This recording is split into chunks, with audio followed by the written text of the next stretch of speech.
Hello everyone. Welcome to all in my lecture based on building materials and construction. Before starting the lecture, let me introduce myself. I'm Dr. Shiv Kumar. I'm working as a head of the department in GIMS Engineering Management Technical Campus. So, in my previous lecture, we have discussed something about the construction materials like stone. We have discussed the process of manufacturing of bricks, various processes involved in the bricks like making of clay, molding, demolding, drying, etc.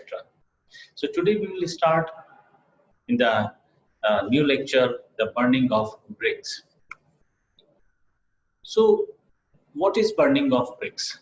We should understand why this burning is required in bricks.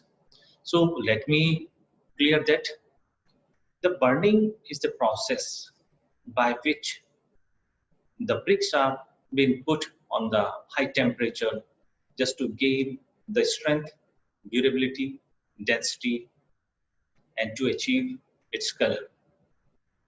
So if we use that, what happens if we use that the raw bricks in the construction? Because raw bricks does not have any kind of strength. The absorption value of these raw bricks is very high, and during the monsoon season, they may absorb the lots of water and melt, like converted into the mud, and the whole system or structure or a wall may collapse. So for the strength and durability, it is required that brick should be burnt at a required temperature. So as far as the definition is concerned, the burning of bricks at high temperature to gain strength, durability, density, and its color is known as the burning of bricks. In the process of the burning of bricks, all the water is removed at a very high temperature that lies between 650 degrees centigrade to 1100 degrees centigrade. Because the fusing of sand and lime takes place at the high temperature, and chemical bonding in between all the chemical materials take place. Temperature is cooled down, resulting the hard and dense mass. The bricks are not burnt above this temperature because it will result in the melting of the bricks, melting the bricks. And after the melting, the bricks lose their shapes, and they are not good for the construction purposes. They can be used as the brick beds in the foundation, but as such, the whole bricks cannot be used in any types of construction. So there are some methods how we can burn the bricks. Some of them are like, one is the clamp burning. This one is the one of the oldest method that we are using in the ancient time, and in some places we are still using that kind of burning process. And the second one is the kiln burning. The kiln is known as the bhatti. In Hindi, it is defined as bhatti. So let's discuss about the clamp burning. The clamp is a temporary structure generally constructed over the ground with a height of about 4 to 6 meters. It is employed when the demand of bricks is lower scale and when it is not a monsoon season. It is generally acquired or constructed in a trapezoidal structure. A vertical brick and mud wall is constructed at the lower edge to support the stack of the brick.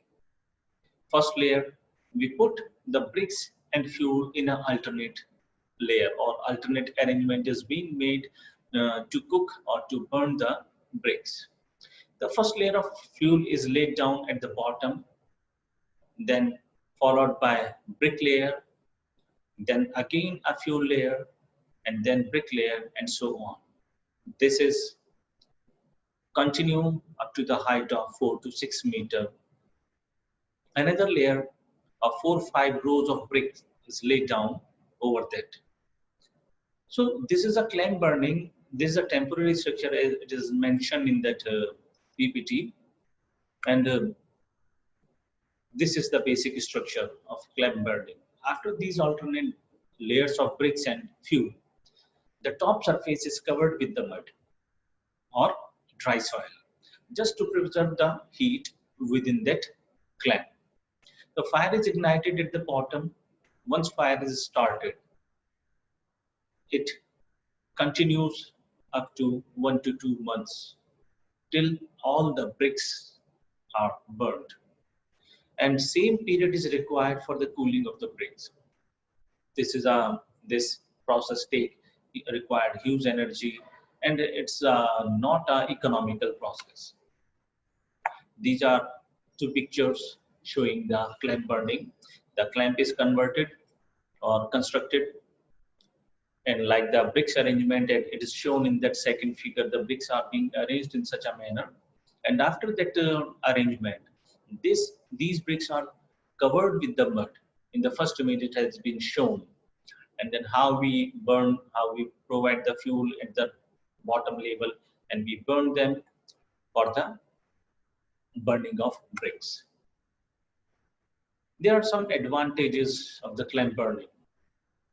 The first one is the bottom bricks, or the bricks which are laid over the bottom are overburnt, while the top bricks may be sometimes found unburned. So the bricks which are laid at the bottom, they may lose their shapes. The reason being the descending downward once the fuel layer is burnt. This method cannot be employed for the manufacturing of large number of bricks. It is costly, as I have said, that it's not an economical process because large amount of heat is being wasted in the burning of bricks. Also, it cannot be employed in the monsoon season. The next one is the kiln burning.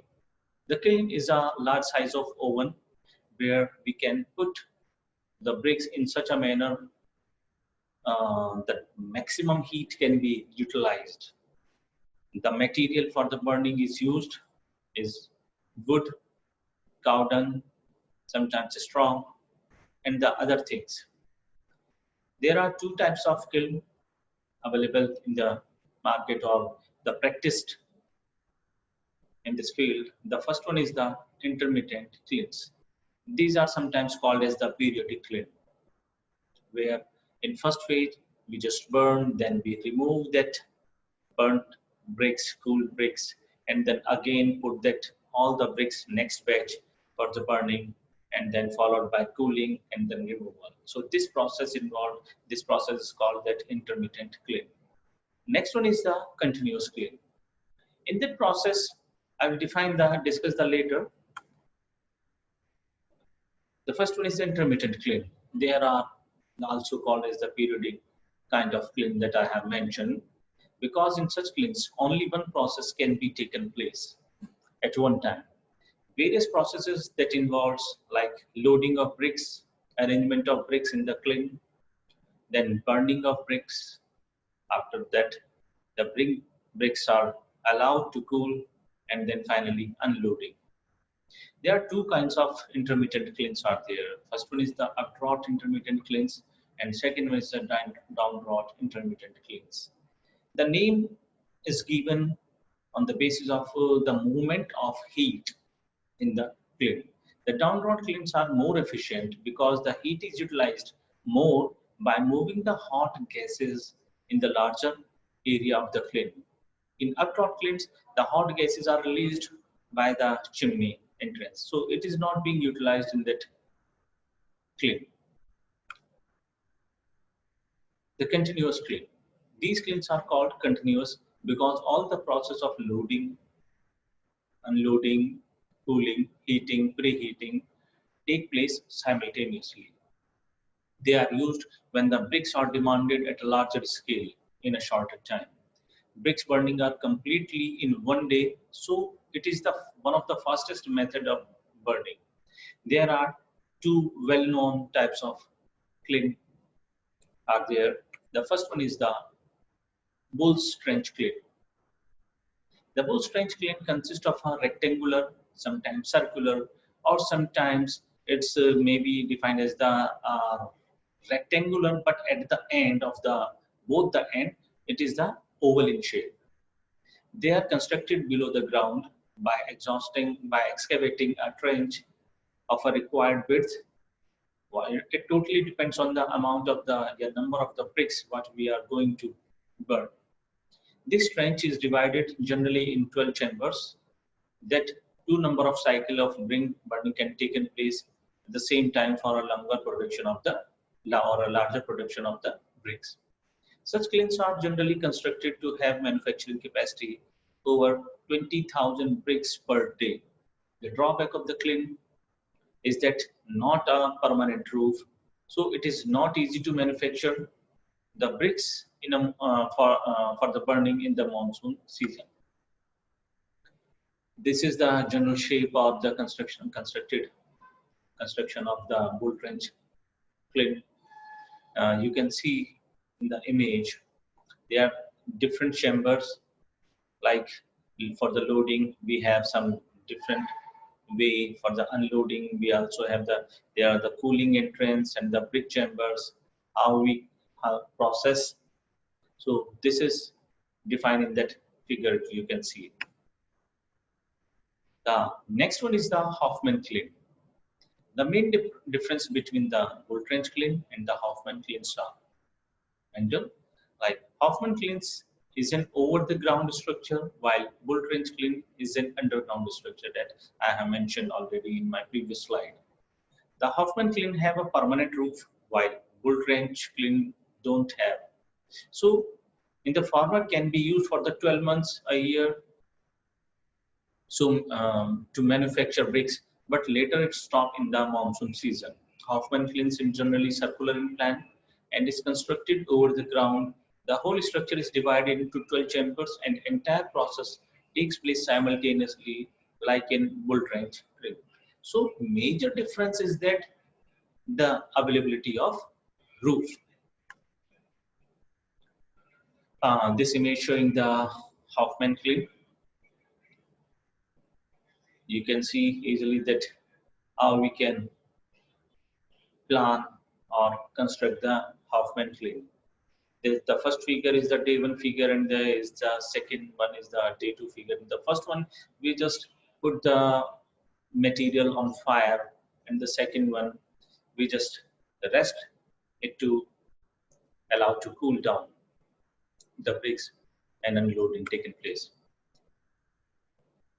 This is one more figure or image that shows the arrangement of bricks in the Hoffman's kilns. Inside view of the Hoffman kiln. So this is all about the burning of the bricks in this lecture. In the next lecture, we'll meet with a new topic like classification of brick. Till then, bye, and I'll wait for you in my next lecture that will be based on that classification of brick. Thank you all.